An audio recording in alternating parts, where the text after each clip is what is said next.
কর্মীরা। দ্বিতীয় দফার ভোটের জন্য আসানসোল দুর্গাপুর থেকে 4781 জন ভোট কর্মীকে বিভিন্ন জেলায় পাঠানোর কথা, কিন্তু মঙ্গলবার সকালে দুর্গাপুরে বাসের অভাবে চরম বিশৃঙ্খলা। নির্ধারিত সময় পেরালেও বাস আসেনি।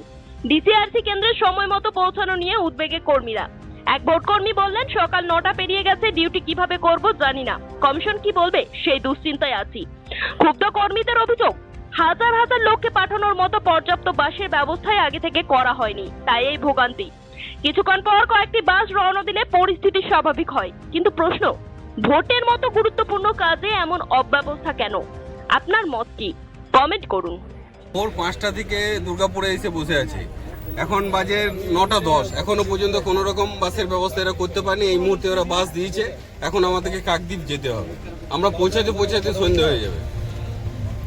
তো আপনারা ডিউটি করব কিভাবে, ওখানে অ্যাটেন্ড করব কিভাবে? আমরা ভোরবেলা থেকে আমরা এখানে আছি, একটা টাইম নির্দিষ্ট করে দিয়েছিল, সেই টাইমে আসার পরেও আমরা গাড়ির ব্যবস্থা, বাসের দুখানা বাস দিয়েছে, দুখানা বাসে যেগুলো যাওয়া ছিল সেগুলো চলে গেছে, কোনো সিট ছিল না, আর একটা বাস পাওয়া গেল।